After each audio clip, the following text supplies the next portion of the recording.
Jericho, right in the heart of the Jordan Valley, a fortress city that's thriving, protected by huge walls that no army of that era could easily breach.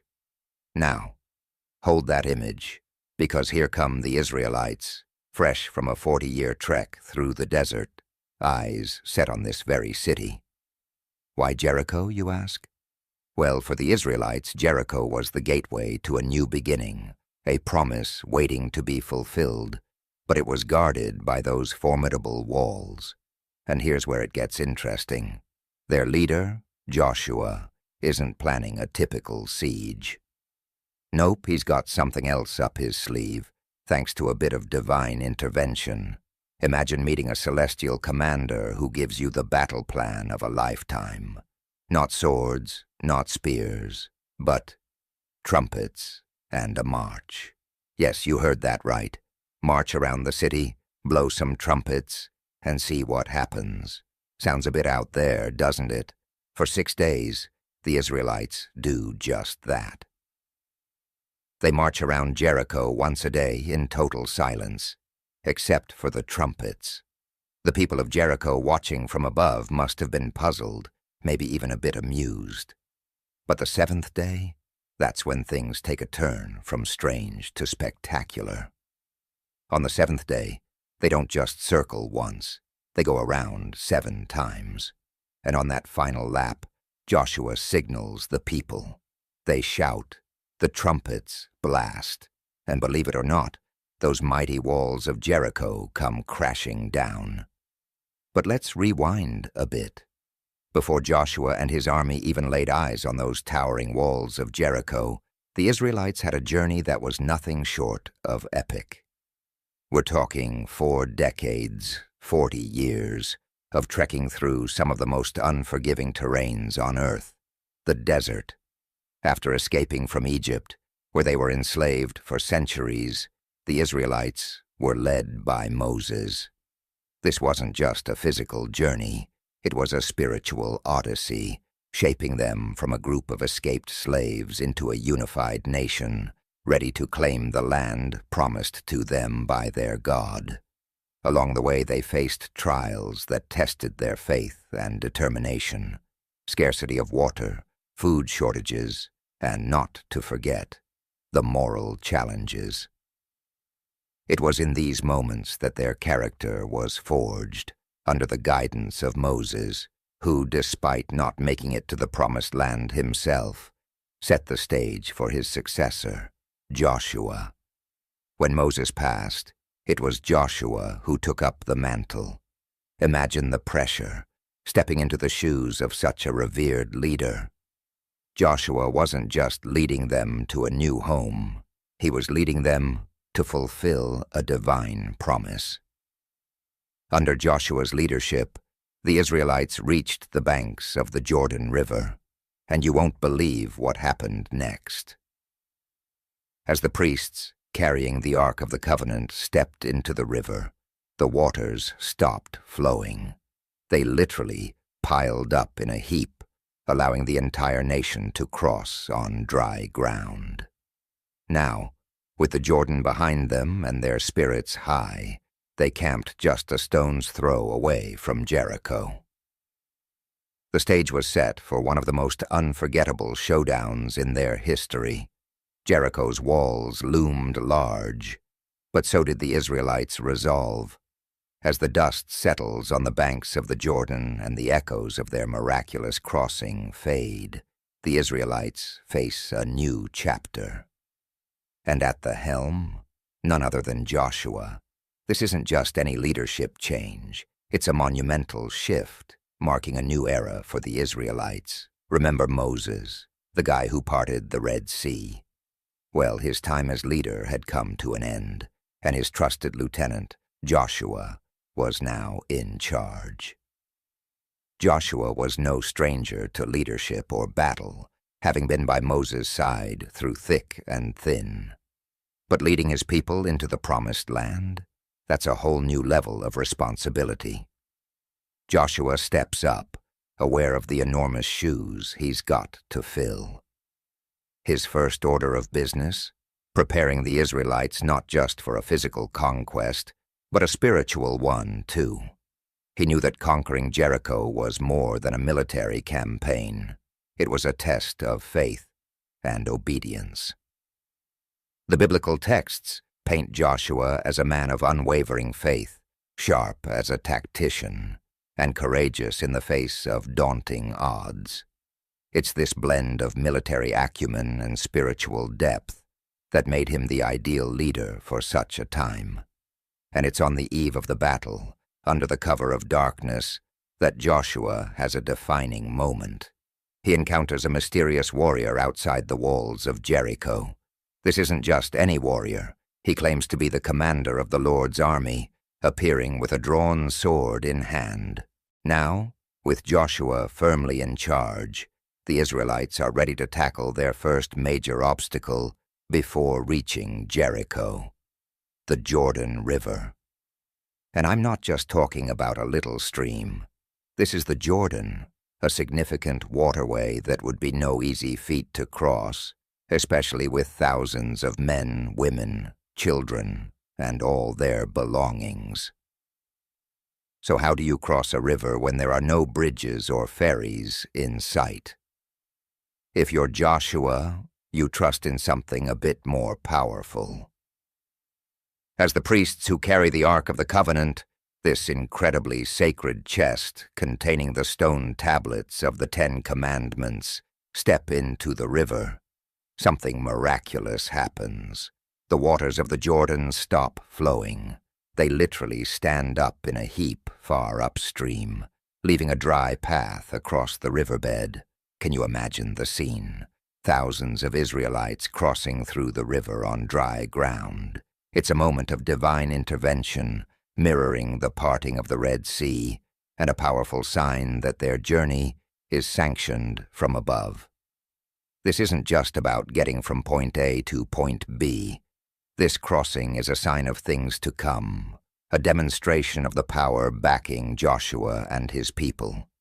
It's a message to everyone, friend and foe alike, that this new leader is not alone in his conquest. With the river now behind them, the Israelites set up camp at Gilgal on the eastern borders of Jericho. Here they're poised on the edge of the promised land, literally and figuratively. They can see the walls of Jericho, so close yet guarded by formidable defenses. The stage is set, the players are ready, and the drama is about to unfold. And as they make camp, the reality of their challenge sinks in.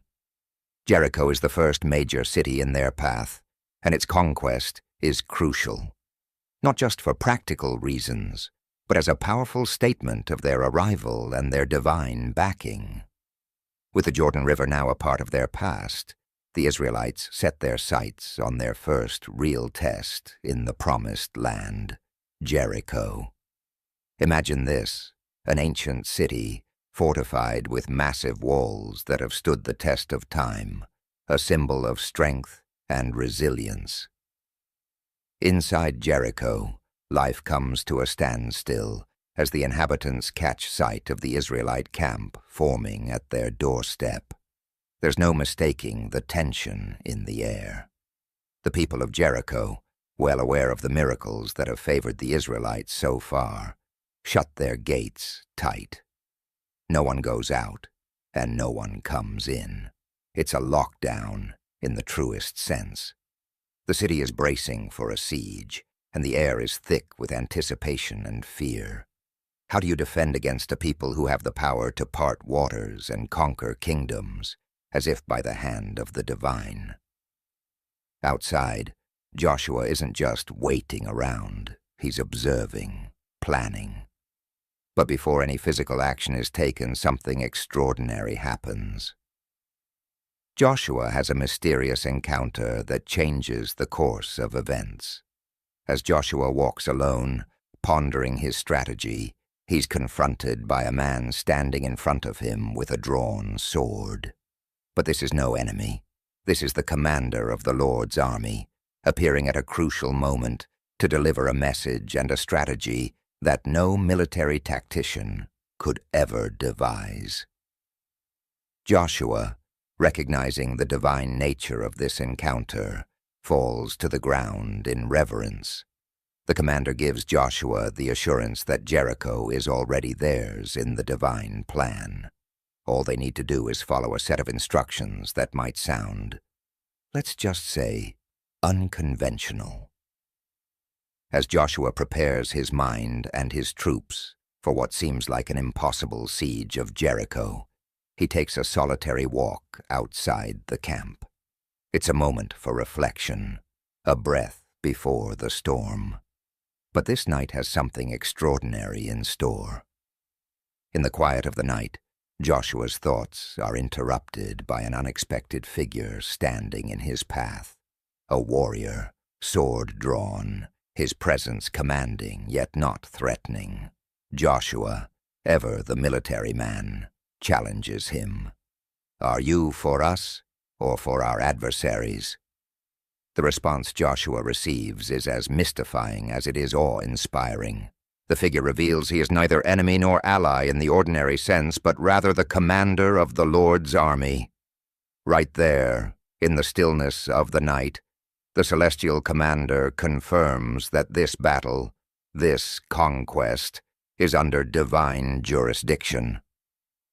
Joshua falls to the ground, face down in reverence.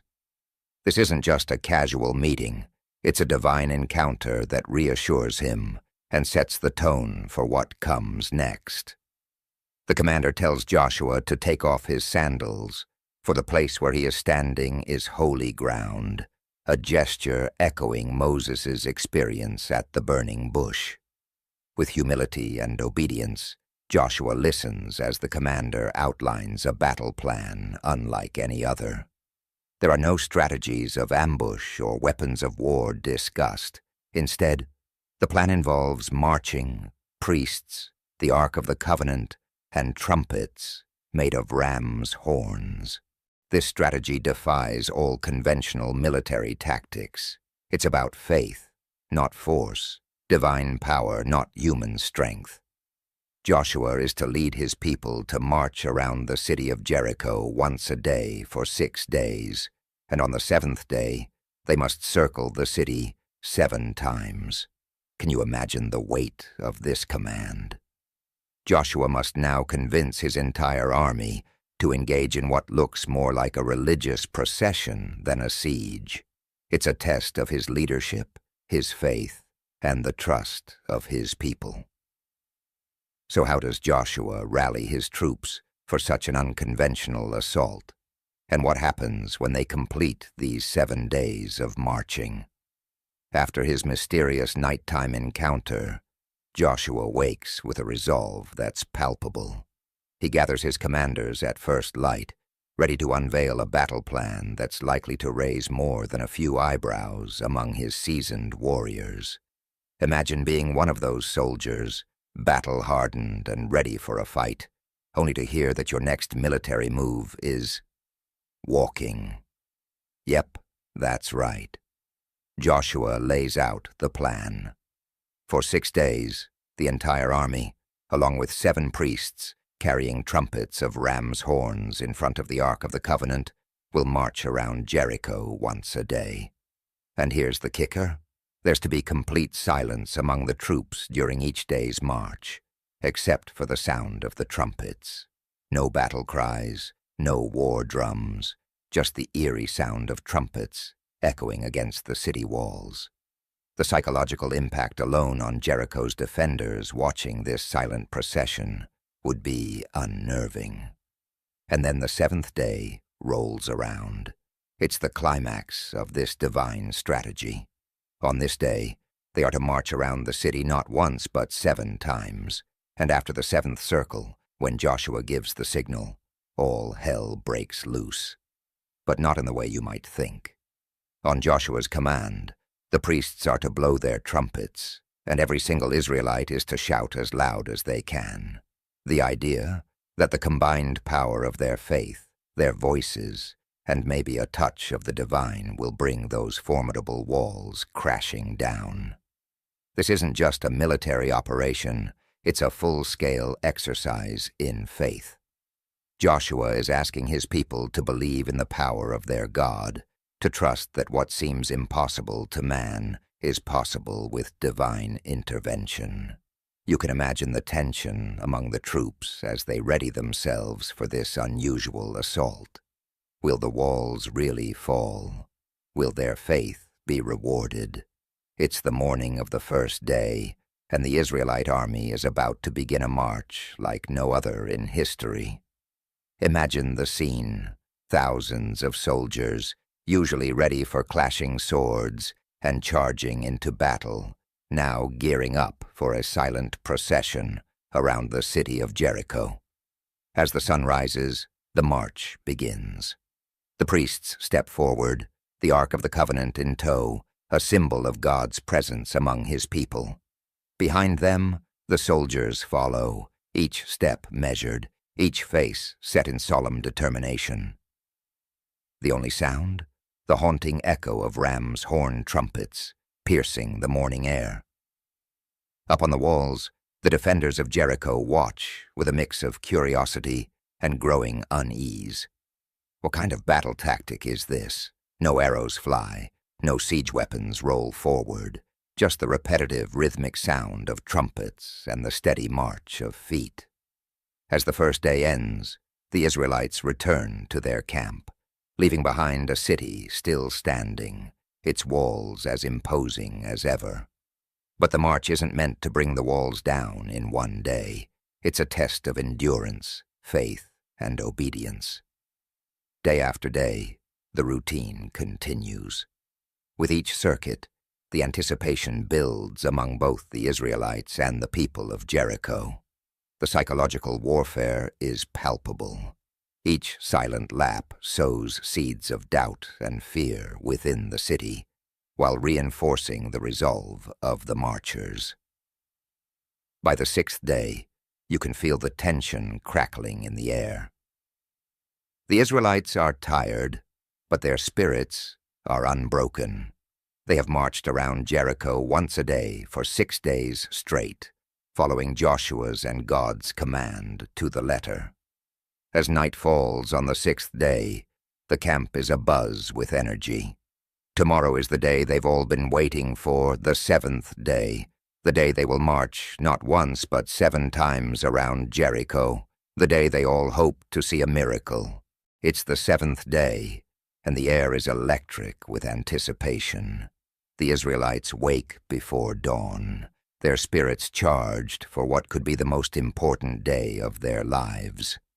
Today they will march around Jericho not once, but 7 times, and what happens next could change everything.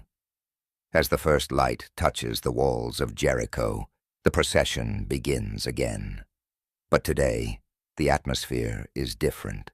There's a palpable sense of urgency, a collective breath held by thousands as they start the first of 7 laps. With each completed circuit, the tension mounts. The defenders of Jericho, watching from above, can't help but wonder, is there really power in this peculiar ritual? Could these silent marches truly spell doom for their city? By the 6th lap, the scene is surreal.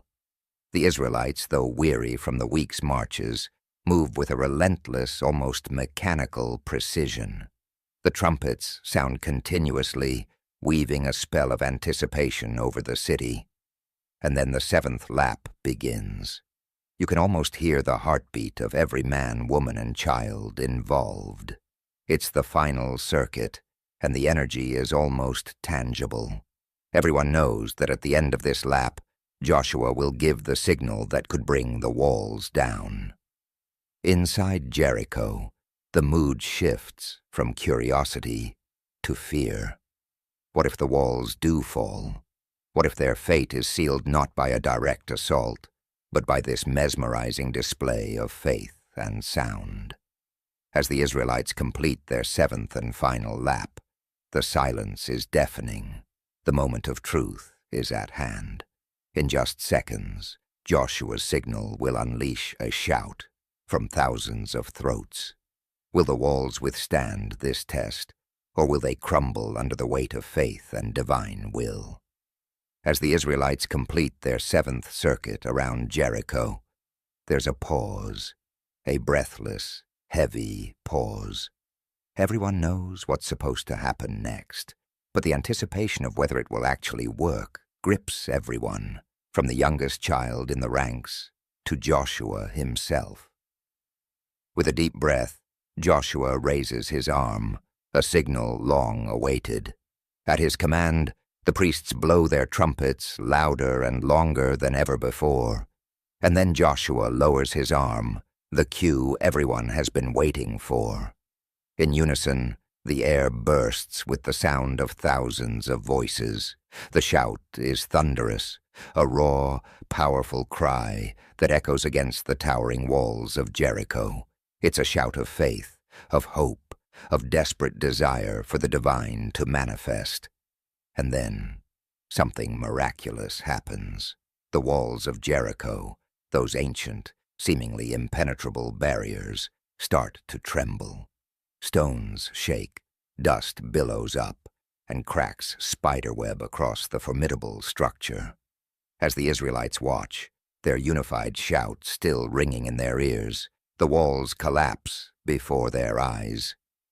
Down come the defenses of Jericho, tumbling in heaps of rubble and chaos, leaving the city exposed and vulnerable.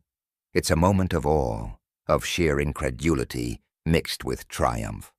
The walls that had stood for generations, that looked down mockingly on the Israelite procession for 7 days, now lay in ruins.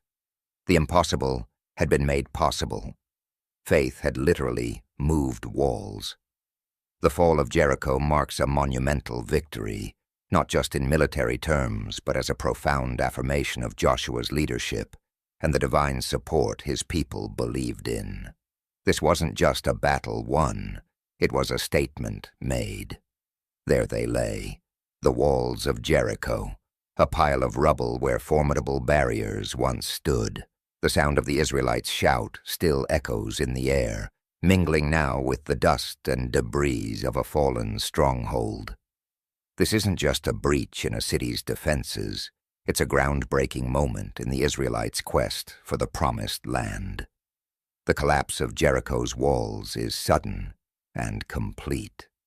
The city, known for its impregnable fortifications, is now open and defenseless. The strategic and psychological impact of this event is massive. For the Israelites, this victory is a sign. Their faith and obedience have literally moved mountains, or in this case, walls. But what does it look like when a city's walls come tumbling down? It's chaos, it's disbelief. It's a turning point that shifts the balance of power. For the defenders and inhabitants of Jericho, it's a worst-case scenario come to life. Their greatest defense, the walls that had protected them for generations, failed in the face of what seemed like an improbable threat. With the walls down, the Israelites don't hesitate. They move quickly to take advantage of the breach. This moment isn't just about conquest. It's about fulfilling a divine mandate. Each step they take into the city is charged with the momentum of prophecy coming to fruition. With the walls of Jericho now just a memory in the rubble, the Israelites waste no time. They surge into the city, ready to claim what they believe has been divinely promised to them. It's a moment of intense action, the culmination of years of wandering and wondering. Jericho falls quickly to the Israelites. The city that seemed impenetrable just days before is overwhelmed in mere hours. It's a stark reminder of how quickly fortunes can change when faith and fate collide on the battlefield. The takeover is methodical. Joshua's leadership shines as his troops follow the divine commands to the letter. They are instructed not to take any plunder for themselves. This victory is not for personal gain, but for fulfilling a higher purpose. Amidst the conquest, there's a powerful subplot, the story of Rahab. Remember her? She's the local who hid Israelite spies and struck a deal to save her family. True to their word, the Israelites spare Rahab and her family, a small but poignant reminder of honor and gratitude amidst the chaos of war. As the city comes under full control, the scale of the victory begins to sink in. Jericho was not just any city. It was a symbol, a fortress that stood in the way of an entire people's destiny. Its fall not merely opens the gates of Canaan, it signals a new era for the Israelites. The fall of Jericho is a narrative layered with themes of faith, destiny, and the moral complexities of conquest. It challenges us to think about the cost of victory and the price of promise. What lessons can we learn from such a profound moment in history? Amidst the chaos of Jericho's fall, there's a powerful story of courage and faith that stands out. The story of Rahab. Remember, Rahab wasn't an Israelite. She was a citizen of Jericho, a city destined to fall. But Rahab's actions before the siege set her apart. Before the walls came tumbling down, Rahab made a life-changing decision. She hid 2 Israelite spies sent by Joshua to scout the city. Why? Because she believed that the God of the Israelites was the true God, and that resisting him was futile. In return for her bravery, she struck a deal with the spies. The deal was simple, yet profound. Rahab was to tie a scarlet cord in her window. This cord would signal to the invading Israelite forces that her home was to be spared in the onslaught that was to come. It was a sign of her faith and a beacon of her agreement. As the walls of Jericho collapsed and the city was taken, Rahab's home stood untouched. The scarlet cord fluttering in the breeze was a silent testament to her faith and the promise kept by the Israelites. It was a rare moment of mercy in a time of overwhelming conquest. Rahab and her family were escorted safely out of the city, a fulfillment of the promise made by the spies. Her life, and those of her family members, were spared because of her actions. Rahab's story doesn't end there, though. She integrated into the Israelite community, her lineage becoming part of a much bigger story. Rahab's story is a fascinating blend of fear, faith, and redemption. It reminds us that acts of courage and faith can transcend boundaries and change destinies. Rahab, a former citizen of a doomed city, becomes a key figure in the lineage leading to King David and, according to Christian texts, to Jesus himself. With the walls of Jericho reduced to rubble and Rahab and her family safely spared, the city faced a grim reality. The Israelite command, as decreed by divine directive, was clear: utter destruction. Everything within the city was to be destroyed as an offering to God. The conquest of Jericho wasn't just about taking a strategic military position. It was also a religious act. Every living thing in the city, men, women, children, and animals, was put to the sword. All the silver, gold, bronze, and iron were considered sacred and were to be consecrated to the Lord, stored in his treasury. The severity of this act serves as a harsh reminder of the times and the context in which these events unfolded. This was a common ancient warfare practice known as harem, or the ban, where the conquered city was devoted entirely to divine purposes, leaving no spoils for the conquerors beyond what was consecrated. In the midst of this complete devastation, the sparing of Rahab and her family stands out even more starkly. It highlights the complexity of divine justice as interpreted in these ancient texts, merciful to some, devastating to others. The total destruction of Jericho sends a powerful message to all other Canaanite cities and to the Israelites themselves. It reaffirms their belief in the divine support of their conquests and sets a precedent for how they are to conduct future battles in their campaign to claim Canaan.